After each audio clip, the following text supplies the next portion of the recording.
Hi, thanks for joining us. I'm Kayla Green. I'm a solutions architect at Databricks. And today we're going to talk about how you can build your patient journeys using multimodal healthcare data and medical language models using both Databricks and Johnson Labs. So, first, what is Databricks? For those of y'all who don't know, we are the data and AI company. So, we've got about 12,000 global customers.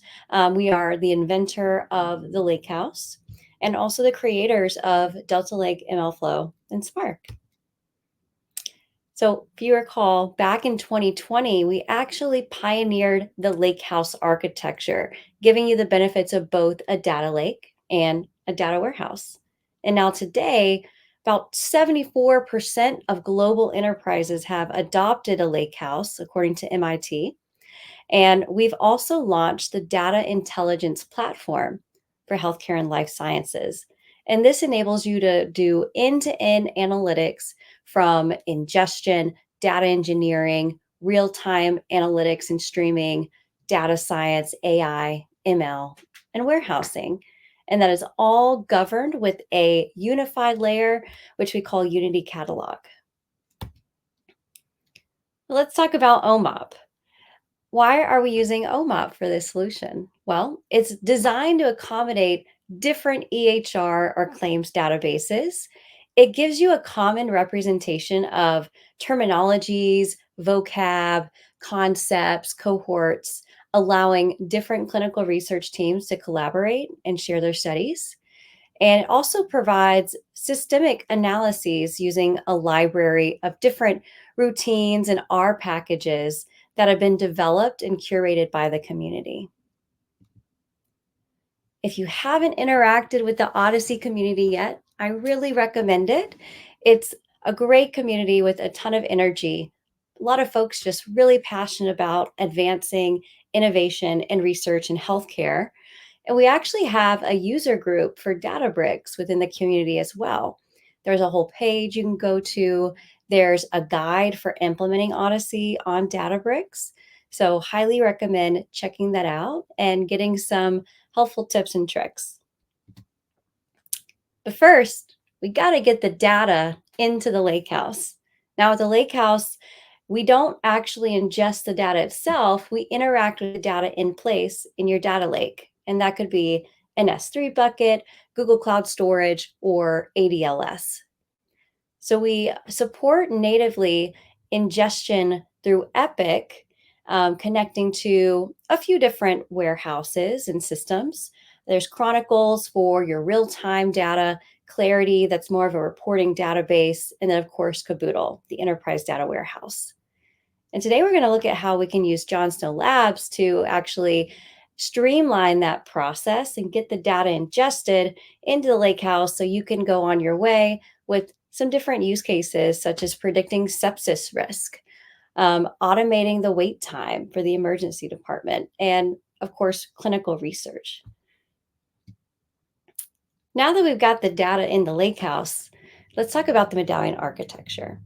So, with Databricks, we really recommend using this architecture for your data modeling because it supports not just the typical architecture you would see for a data warehouse, but also those AI and ML use cases as well. So, starting with the bronze layer, we're taking in that data and just dropping it in as is. That's your raw ingestion. We don't want to touch that data because you might need to go back and pick up a few additional columns or fields from it. And it also allows you to maintain the history of ingestion. The next layer is going to be your silver layer. And optimally, this is the layer that everyone's going to for trusted, clean, filtered prep data.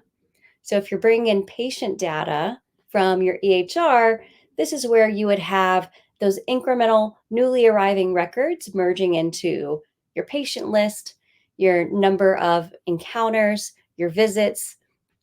And optimally, this is where the OMOP common data model will also live. And then finally, going to the gold layer, that's really your presentation layer. So this could be aggregates for a report, the output of different models for predicting sepsis, for example, and storing features. And what this looks like in the Databricks Lakehouse is you've got all of your different data sources here on the left. So we talked about, the Lakehouse can support structured, semi-structured, unstructured data because that data just sits on your data lake. So that could be pulled from EHR. Typically that's batch, but you can also ingest real-time data using FHIR or HL7. We're pulling those standard vocabularies from Athena, and we know those get updated quarterly, but also any IOMT data, such as physiological data or waveforms, we're ingesting that in as well. And then we move into our data curation step, so ETL. Here we are showing an OMOP, common data model, in that silver layer everyone can go to, and then the gold layer, you might show specific cohorts and results, the output of your study. And this is done alongside John Snow Labs in the Databricks platform. And from there, once you've got your data modeled and aggregated, you can allow others to query that, interact with it via applications, dashboards, or even just natural language. And remember, we talked about the Lakehouse. We have incorporated some intelligence. So we're now the data intelligence platform. What we have as part of that is Genie. So we have Genie dashboards and also Genie spaces. So this is really allowing you to reach all of the users within your organization where they're at. So if you want to allow someone to ask questions in natural language, you can do that, and it's all secured with Unity Catalog. But let's talk about really John Snow Labs and how that brings everything together and optimizes that process. So just for context, John Snow Labs, a very great partner of Databricks. They've been a partner with us since 2020. And they provide the libraries for NLP for healthcare. So they've got a huge suite of pre-trained models that are specifically trained for the medical context. And today we're going to talk about kind of their new product offering that's going to give you that text to viz and text to SQL experience, ingesting the OMOP common data model and processing those results, allowing you to query that with natural language. And these models and the data are available on Databricks today. So we've got a ton of solution accelerators. Solution accelerators are pre-built assets of code. So think notebooks that are already built out that give you that starting place to extend and quickly adapt. Those are available on the John Snow Labs website. Then, of course, we have the Databricks Marketplace as well. This is available both inside and outside of your Databricks platform, and there's tons of assets. Even if you just need some synthetic data, John Snow Labs is providing that within the platform, offering both free and paid assets. So I'm going to hand it off to Kate to show you this solution in action. Take it away, Kate. Thank you so much, Kayla. This has been a fascinating view into Databricks and how they work with the OMOP and natural language processing parts of the world. I would like to talk about implementation that John Snow Labs is bringing to this world, where we are trying to streamline the approach of natural language processing so that it's transparent and includes a whole bunch of information that isn't necessarily traditionally included in an OMOP data set. I'm going to talk to you about how we are building a pipeline that creates a unified view of the patient's journey, regardless of the data source. And I'll show you how we're bringing some modern language models to reasoning about an individual patient's picture and about cohorts and populations altogether. You have, I'm sure, been working with chatbots. This is John Snow Labs patient chatbot, where we can bring specific text in. And the tooling we're building out now is really expanding this kind of capacity so that in addition to digesting a collection of notes as we're feeding it here, you can blend information from multiple data sets and then look at a rich picture of what's going on with patients and their world. We want this to be more multimodal than our typical experience with health data is. We traditionally think of things like the OMOP data standard as a structured data approach, a way of bringing our electronic health records together for observational research or for data warehousing in a standard format. But we also want to make sure that we can include unstructured data, CSV files, information from the Health Information Exchange, whether it comes from FHIR or HL7. The quality of any individual data isn't always well known to us, and they're always changing. So instead of asking you to wrangle all of this, we're trying to make that something that you can just bring anything you have into the picture, and we can make it work with the rest of your data set for a coherent picture of the patient. John Snow Labs is always focused on bringing tools that are compliant with the enterprise needs. We work on making sure that we help you follow the law and the data security approaches that you know how to responsibly handle patient information. We're looking for accuracy. We want to make sure it's easy to operate. Each of these components in the solution is complex, and we want to lower the barrier to using tooling like this so that it's available to you and to your teams and easy to work with. Of course, any of you who's working in a data warehousing environment in the healthcare already understands the huge challenges with scalability. And we are really working on approaching that with things like Spark and Databricks type platforms. So let's talk about the unified patient journey. The health record contains an immense amount of disconnected, unclear information. This is one patient's data as we were trying to rationalize it for some of the demonstrations we have here. And this is really a picture of a patient who saw like 3 different entire hospital systems. This comment here, cancer patients can generate thousands and thousands of pages of text, and we want to help clean that up. The approach we want to land on is a clean timeline where we're able to say, this happened, and then this happened, and then this happened, so that we're able to come to good clinical and operational inferences. We want to be able to bring all kinds of unstructured health record data.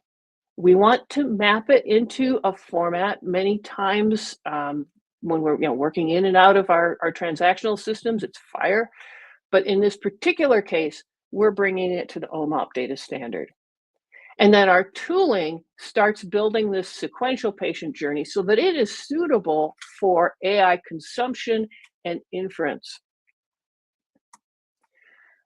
I won't dwell on this too long. This is the overall architecture of the solution we're building. You can see that we are using a combination of multiple databases, multiple data sets. We bring large language models in for specific task-oriented jobs. We are aware that, LLMs are great, but they aren't the fix-everything solution. So we use finely tuned, carefully focused LLMs to do things like parsing and enriching our data, generating queries over our data, and determining, in some cases, what information is duplicated.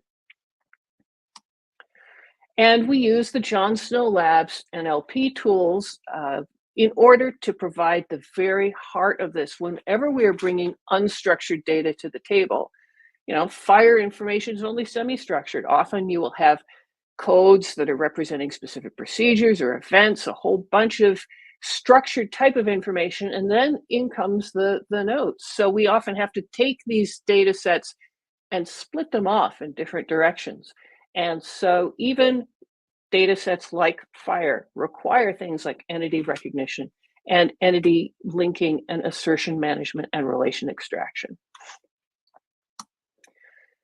The information extraction I won't dwell on because I know Kayla really talked through this with you, but we are finding specific entities like this cancer diagnosis. We are determining whether it's present or past. Was it a family? And we always keep track of the confidence associated with any particular datum. And then the leap of information from just words on a page to processable, computable medical information is when you start resolving to standardized codes. When we work in the OMOP world, we may be resolving existing codes like ICD-10 into OMOP standard codes like SNOMED CT. And so it's really important to be able to provide a resolving service that can take a block of text and bring back the best code or the most standardized code or a collection of codes for an algorithm to select from. And then we need to be able to understand and normalize dates. It's one thing to process a note that says it was from September, and another that when the patient says they fell down 6 weeks ago, to take September minus 6 weeks and post that as the date of the event. This has been really, really important to getting quality information onto the patient timeline as we go. And then the information that we get, whether it's from structured data or from NLP, is often repeated over and over. A common issue in healthcare NLP is the fact that a lot of clinicians copy and paste text. So if you take the note from last week and drop it in for this week and call it good, that's fine, but we can start to get multiple mentions of the same instance. So by merging and deduplicating, we're deduplicating both specific mentions of a specific thing within the record and also being able to do some generalization. With this particular patient, she has reported pain in any number of locations, in any number of repeated encounters with the healthcare system. And our algorithms are working hard to be able to say, this pain is that pain, and to make sure that we don't over-report or under-report as we go. And again, it's great to take all this information and just have it loose. Putting it in a computable form really led us to using the OHDSI OMOP common data model. The OMOP form is commonly used and was designed for observational research, for sharing data among different institutions. And I think many of you, I hope some of you are out here, use it as a data warehousing solution when you're building a clinical or research data warehouse for your institution. And so it was a really natural place for us to land when we are looking at clinical information like that in the blue box, the standardized approach to a person's conditions or procedures or observations, to information about the health system in the red. We bring in this extraordinary piece of work from the OHDSI community, building standardized vocabularies and mappings so we can say both this code and this vocabulary is the same thing as this code and this vocabulary. And we can also say this code is a child of that one, so that we're able to start making connections and clinical inference. And again, that asset is an enormous driver in making the whole OMOP CDM work and be portable between institutions. I want to show you a little bit of what I'm working with in that bit of digesting text. We're on the Databricks platform here. And I would like to kind of get you from random clinical notes into some of those tables I just showed you. So we have an OMOP CDM processor. It is talking to our compute here on the Databricks platform. We begin by simply building out the 39, depends on how you count it, sometimes 40 tables in the OMOP schema and populating basic core concepts that we need to just be able to make code work at all. There are approximately 7 million concepts in the current Athena tables in the data set I've extracted. It gets bigger than that if you're looking for even more vocabularies than what we pulled. So these few thousand are really just the core metadata ideas that we need to have before we even begin. I'm working with just a collection of a dozen patients here, and we get their notes. And we pull their notes from the data set. And then with this process notes command, we go through each of those, I think it's about 429 notes, and pull the conditions and pull the drugs and pull the procedures and form them into OMOP tables. I'll show you a little bit what happened under the hood. This, again, you'll recognize as classic natural language processing work. We have a chunk of text. We've got a node ID. We have shown what kind of entity it is. At this moment, that table doesn't have the concept occurred date populated yet. This NER confidence, I want to just lean hard on that, because one of our real goals is to make sure that every fact we insert into the table has confidence associated with it. And we're doing assertion mapping. This was possible. This was past.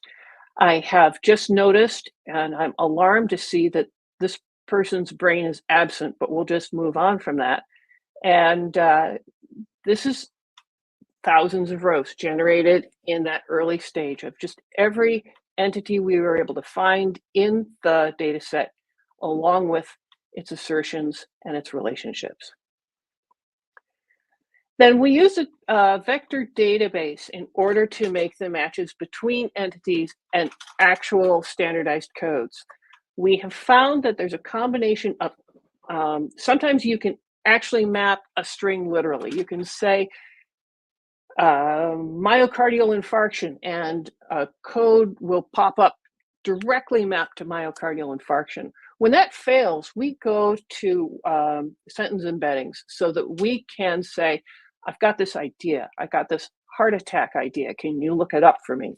And so we have built a custom vector database here on the Databricks platform that is carrying embeddings for as many concepts as we've been able to find. We also have this wonderful trove of misspelt and oddly phrased statements that have come through the NLP pipelines over the years, so that those are also in there and correctly mapped to healthcare concepts. And so it's returning information to do with this particular, what did I send it? Heart. And if I say, okay, I would like to specifically look for heart and retrieve codes, our resolver model is able to do that for you. We've got different domains, different concept classes, all the kind of information that you would find in the concept table, but it is bound specifically to embeddings that allow us to search it in context and not just specific string searches. So this particular set of a dozen patients produced 1,500 conditions, 22 devices. I checked, most of them are insulin pumps. There's a couple hip replacements in there. And that came from over 40,000 annotations, specific entities that were detected in those 450 notes. And here are some of our condition occurrence records that are now written to the condition occurrence table, and some procedure occurrence records. And I would really like to thank the OHDSI NLP working group, because we are very focused on being able to document the provenance of information that we insert into the OHDSI tables. So here you can see us applying a proposal that has just come out of the working group recently, saying we will always, when we write an NLP item down, make sure that we write in that exactly what table and exactly what column and exactly what row that information went into, so that if you're doing inference with data out here in the clinical tables later, it is easy for you to see where it came from, how good it is, and whether you want to choose to use it in your data set that you're selecting. And here is a view of a little bit of the NLP data that has got these links back to the table where it went, that particular condition occurrence. And here's where we are recording all of our confidence and data quality information. So I took these patients, these dozen patients, we got all those rows and rows and rows written in the clinical tables, and then we deduplicate this information and merge it with the structured data set that matches the patients. And this is where we found, there were 327 device exposures in the structured data that never made it through to NLP, but we were deduplicating those two data sets so that they merged to about 298 references. And I'll tell you why that number is so different. The structured record told us every time an IV was placed, and that through a device exposure record. I was curious about that, so I'll share it with you. And finally, in this whole process, we calculate imputed information about a patient. Now that we have facts combined and deduplicated with the clinical record in the EHR, we can start to do standardized scoring. And the examples that are particularly applied to this data set right here, we did Charlson comorbidity scoring, and on top of that information, a LACE risk of readmission score. And each of those algorithms weights the quality of the information it pulls out of the record based on these confidence values before it folds them in. So that's really the whole business of getting data extracted and into an enhanced OMOP form. Oh, let's continue. So we want to be able to reason about our patients. And this is the beauty of being able to take multimodal input data and giving ourselves this enhanced view, that purple bar at the bottom that's looking over the whole history of the patient's experience. Often data is messy and comes from many different sources over time. This particular patient was being seen as an outpatient through 2014. And they didn't really enter this particular hospital system until 2015. Those are the blue dots. In 2018, they had major surgery, but in a completely different environment. And the only source of that data is in FHIR. So we're able to pull it together and tell the whole story. I want to talk a little bit about ways you can do this type of patient imputation. A lot of people have said, well, LLMs are great, but LLMs don't work too well over structured data. And furthermore, RAG will save the day, but this augmented approach still helps an LLM drill deeper and get smarter about a single idea. When I ask RAG to help me solve two problems at once, like find my patients who have been on antibiotics and are running a fever, they fail. And so we've had to come up with a different approach. And we are using a text-to-SQL approach, but we also have found that OMOP alone is a highly normalized approach, which is not a real strength of the text-to-SQL engines.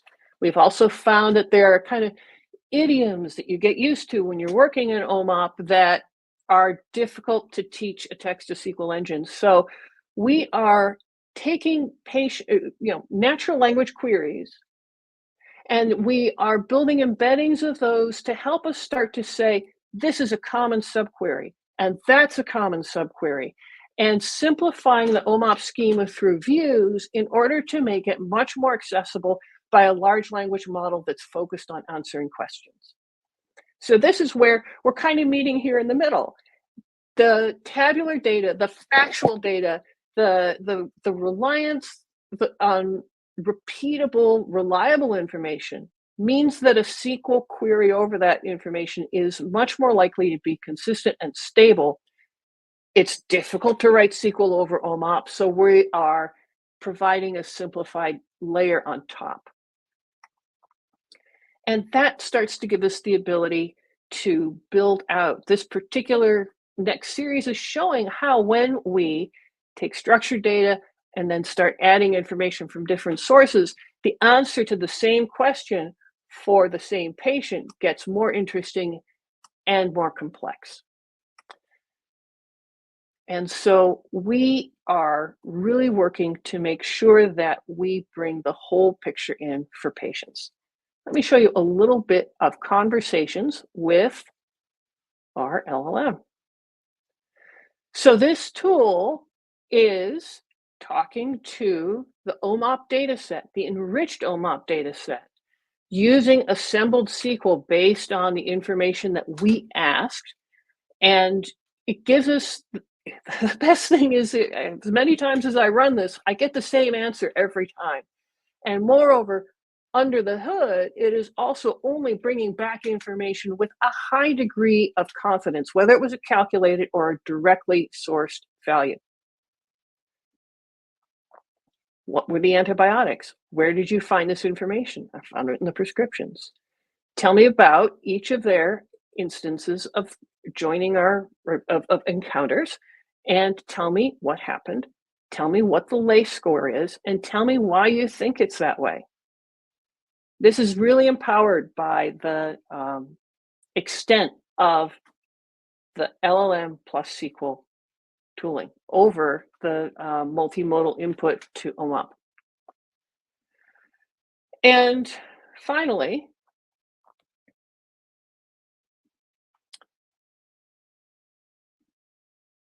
oh dear.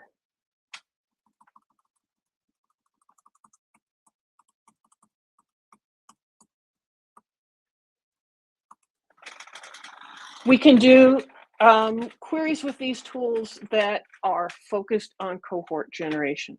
You can say, show me patients who have two different ideas going on at the same time. Show me patients who have these drugs and these conditions at the same time. This is an example of a really, really bad query we got from ChatGPT. And I will kind of close this out by showing you the query we ended up building for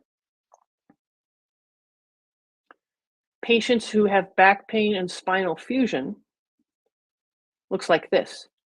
And as a special bonus, this particular version also generated the Sankey chart, which was fun.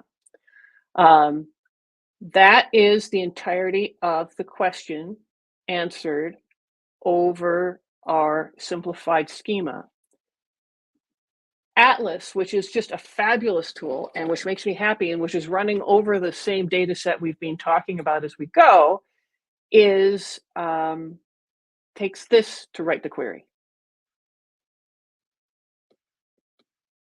And that is beyond any LLM. The rigor in here is what it takes to get reproducible observational research and cohorts prepared, but you really, really need an Atlas expert, an OHDSI expert, or a data modeler who has been living in this for a long, long time in order to get the answers to these questions. So we're hoping to make that a lot simpler. The other thing is that Atlas right now isn't really able to make use of the Note NLP information saying, yes, I brought this information in from natural language processing. Should I include it or should I not include it? They'll get there, but it's not ready yet. So that's really the core of what I wanted to show you. It's been really exciting to work on this project. I think it's going to be a real boon to people who want to bring their data into a standardized data warehouse, ask it questions, bring in PDFs or whatever you have, and just take it in and understand more and more about a patient without having to fight with terrible ETLs as we go. I'll just close here by saying thank you again for your time. It's a real pleasure. We will take some questions at the end of this. If you need to get hold of me. Here's my coordinates, kate@johnsnowlabs.com. And I really appreciate your time today. Thank you.